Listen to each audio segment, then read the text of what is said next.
183 గజాల 3 BHK villa కేవలం 25 లక్షలు మాత్రమే. హాయ్ హలో నమస్తే, welcome back to our channel. ఈరోజు మనతో ఉన్నారు ప్రత్యూష గారు. మ్యామ్తో మాట్లాడతాం. Hi ma'am. Hi Virat. Ma'am, spiritual poverty గురించి ప్రీవియస్ ఎపిసోడ్లో మీరు ఆల్రెడీ చెప్పున్నారు, దానికి సంబంధించి ఎలా బయటపడాలి అనేది. కాకపోతే సెల్ఫ్ హీలింగ్ టెక్నిక్స్ కూడా ఇందులో ఉన్నాయని అన్నారు కదా. అండ్ అలాగే సెల్ఫ్ హీలింగ్ టెక్నిక్స్ చేసేటప్పుడు ఎలాంటి జాగ్రత్తలు తీసుకోవాలి, ఈ సెల్ఫ్ హీలింగ్ టెక్నిక్స్ కన్నా మీరు చెప్పే క్లాసెస్కి బెటర్ ఉంటాయా లేదంటే సేమ్ ఉంటాయా, ఈ డౌట్స్ క్లారిఫై చేస్తారా? Okay, so first thing spiritual poverty గురించి మళ్ళీ ఒకసారి ఎక్స్ప్లెయిన్ చేస్తాను, ఎందుకంటే it has to go in a flow subject. Spiritual poverty అంటే పాస్ట్ జన్మ కావచ్చు, ఈ లైఫ్ కావచ్చు, ఈ లైఫ్లో కంటిన్యూస్గా నిస్వార్థంగా నువ్వు వేరే వాళ్ళకి సేవ చేస్తున్నావు. అంటే నీకంటూ ఏది ఉంచుకోకుండా అందరికీ సేవలు చేస్తున్నావు. ఈ సేవ చేస్తున్నప్పుడు ఆ ప్రాసెస్లో అందరు నిన్ను మెచ్చుకుంటున్నారు, నువ్వు చాలా గ్రేట్, నీ గురించి ఆలోచించకుండా అందరికీ సహాయం చేస్తున్నావు. కానీ you end up being in to pain. ఆ పర్సన్ పెయిన్లోకి వెళ్ళిపోతున్నాడు, ఎందుకంటే ఫైనాన్షియలీ తనకి సపోర్ట్ లేదు, తన స్ట్రగుల్ అవుతున్నారు, స్పిరిచువల్ వరల్డ్లో ఉన్నారు, అంత భగవంతుడు చేస్తాడు అని వెయిట్ చేస్తున్నాడు. కానీ భగవంతుడు చేస్తాడు, వీళ్ళకి అన్నీ ఇస్తాడు. టైం వచ్చినప్పుడు వీళ్ళకి సంకల్పాలు అన్నీ నెరవేరుతాయి. కానీ కొంచెం ఒక బాధాకరమైన ఫేజ్ కూడా వాళ్ళు ఫేస్ చేస్తూ ఉంటారనమాట. డబ్బు ఫైనాన్షియల్ విషయంలో ఒక రకమైన ఫేజ్ అనమాట. అది వెయిట్ ఎక్కువ ఉంటుందన్నమాట. సో ఈ స్పిరిచువల్ పావర్టీ నుంచి బయటకు వచ్చి, ఫర్ ఎగ్జాంపుల్, లేదు స్పిరిచువాలిటీ మనీ ఒక్కటే, దీన్ని నేను క్లబ్ చేసుకుంటున్నాను, నేను డబ్బు హాయిగా విశ్వం నుంచి తీసుకుంటున్నాను, ఎంతో ఈజీగా విశ్వం నుంచి నా దగ్గరికి డబ్బు వస్తుంది అని నువ్వు అనుకుంటావు. ఆ స్పిరిచువల్ పర్సన్ అనుకుంటారు. ఇది ఇలా అనుకుంటూ నువ్వు ముందుకు వెళ్తూ ఉన్నావు. ఓకే, సో ఇలా ముందుకు వెళ్తూ ఉన్నప్పుడు సడన్గా మళ్ళీ ఏదో ఒక సేవ వస్తుంది. ఫర్ ఎగ్జాంపుల్, ఒక సిట్యువేషన్ వస్తుంది, ఆ సిట్యువేషన్లో నువ్వు మళ్ళీ ఆ సేవలోకి వెళ్ళి కొంతమందికి సేవ చేస్తావు.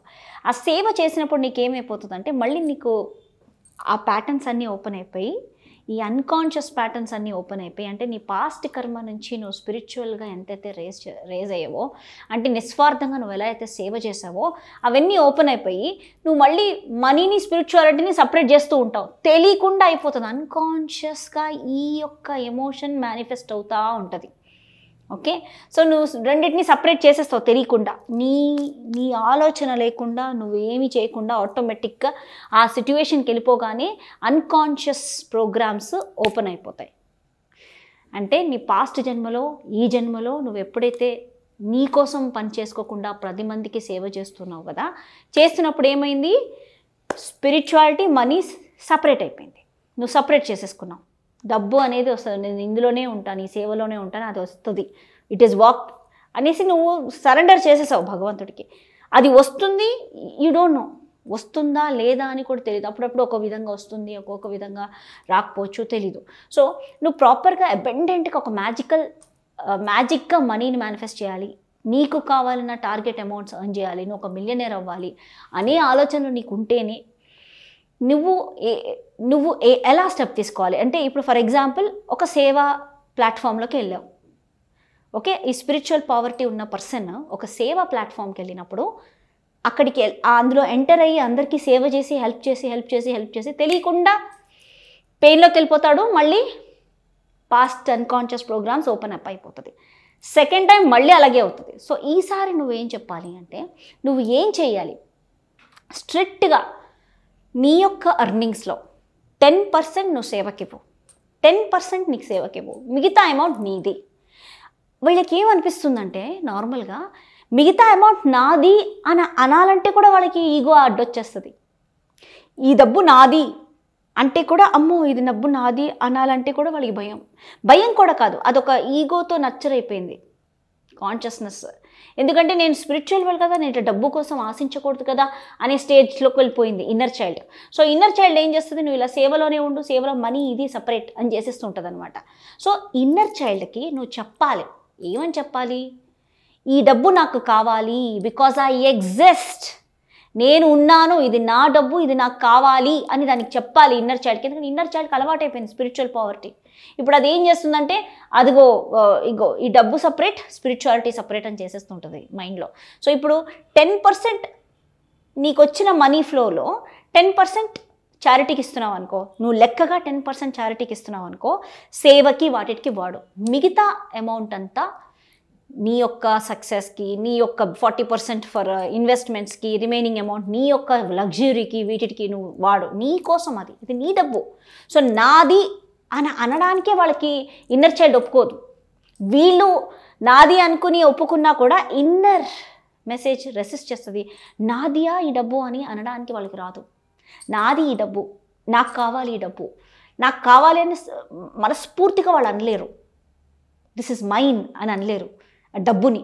ఎందుకంటే వాళ్ళు అలాగే పుట్టారు, ఆ కార్మిక్ కర్మల నుంచి, వాళ్ళు సేవలోంచే పుట్టారు. కాబట్టి వాళ్ళకి ఇది నాది నాది అని సొంతం, ఇది నా సొంతం అనడానికి వాడికి రాదు. ఎందుకంటే వాళ్ళకి అలా నిస్వార్థంగా సేవలు చేయడం అలవాటైపోయింది. సో ఇన్నర్ చైల్డ్ కూడా యాక్సెప్ట్ చేయదు.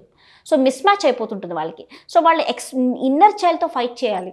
ఎలా అంటే, నేను ఈ రిమైనింగ్ అమౌంట్ నాది, బికాస్ ఐ ఎగ్జిస్ట్, నేను ఉన్నాను, నాకు కావాలి, నా అవసరాలకు కావాలని దానికి ఎక్స్ప్లెయిన్ చేయాలి. దానికి ఎక్స్ప్లెయిన్ చేయకుండా, నువ్వు గట్టిగా దానికి ఎక్స్ప్లెయిన్ చేయకుండా ఇది ఉంది అది ఉంది మళ్ళీ నువ్వు దాంతో క్యారీడ్ అప్ అయిపోయావనుకో, ఇంకంతే మళ్ళీ సేమ్ స్పిరిచువల్ పవర్టీలోకి ఎంటర్ అయిపోవడమే, కంటిన్యూస్గా అలాగే ఉండిపోవడం అనమాట. ఇంకా ఇయర్స్ టుగెదర్ అలాగే ఉంటుంది. 1 year కాదు, 2 years కాదు, ఎన్ని ఇయర్స్ అయినా అదే. నువ్వు ఎప్పుడైతే ఈ రియలైజేషన్ అయ్యి నీతో నువ్వు ఫైట్ చేస్తావో, that is it self is a healing. ఆ హీలింగ్ అంటే నీతో నువ్వు ఫైట్ చేయడం కాదు, నీకు నువ్వు చెప్పుకోవాలి, స్ట్రాంగ్గా చెప్పాలి. ఎందుకంటే మనం అప్పుడప్పుడు కొన్ని స్ట్రాంగ్గా మనం అనుకుంటాం, ఇక్కడ నుంచి నేను ఏడవకూడదు. బాగా ఏడుస్తారు కొంతమంది. ఇయర్స్ టుగెదర్ ఒకళ్ళ బాధ వల్ల వాళ్ళు ఏడ్చి ఉంటారు. సడన్గా ఒక సంవత్సరం అనుకుంటారు, ఇంక నెక్స్ట్ 2024 అయినా అసలు కంట్లో నీళ్ళు రాకూడదు అని గట్టిగా అనుకుంటారు. ఇంకా అంతే, 2024 కంట్లో నీళ్ళు రాకుండా మనం లైఫ్ అంతా లీడ్ చేసి ఆ ఇయర్ అంతా హ్యాపీగా ఉంటుంది. ఎందుకు? నువ్వు అక్కడ గట్టిగా స్ట్రాంగ్ మెసేజ్ చెప్పావు నీ ఇన్నర్ చైల్డ్కి, నేను ఇంక ఈ ఇయర్ నేను ఆడవకూడదు అని. సో సేమ్ వే ఇక్కడ కూడా ఈ ఇయర్ నేను డబ్బు నా కోసం నేను స్పెండ్ చేస్తున్నాను, నాకు కావాలి, బికాస్ ఐ ఎగ్జిస్ట్, నేను ఉన్నాను, నాకు కావాలి అని దానికి చెప్పాలన్నమాట. Okay, so this is what the activity. Self talk is important అండి దీంట్లో, స్పిరిచువల్ పవర్టీలో ట్రావెల్ చేసేవాళ్ళు. సో ఇంకోటి ఏంటంటే, స్పిరిచువల్ పవర్టీలో ఉన్న వాళ్ళకి కూడా రియలైజేషన్ వన్ డే ఏదో ఒక విధంగా వాళ్ళు చేసే సాధనలు కావచ్చు, one day God will remove them from there and they will give their beautiful life. That వాళ్ళు ఏదైతే కోరుకుంటారో అలా వాళ్ళ లైఫ్ వస్తుంది ఖచ్చితంగా. ఇంత సేవ చేస్తే ఖచ్చితంగా భగవంతుడు వాళ్ళకి ఏదో మంచి చేస్తాడు. తప్పకుండా మంచి వాళ్ళ లైఫ్లో జరగాలి మ్యామ్. దానికి సంబంధించి మీ గైడెన్స్ కూడా వాళ్ళకి అందాలని మనస్ఫూర్తిగా కోరుకుంటున్నాను ma'am. Thank you so much.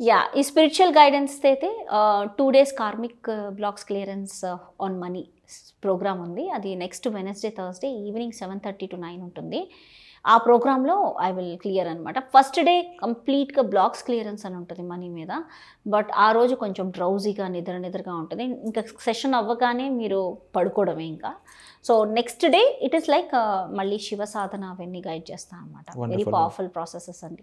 Thank you so much for the very valuable information ma'am. Okay, thank you.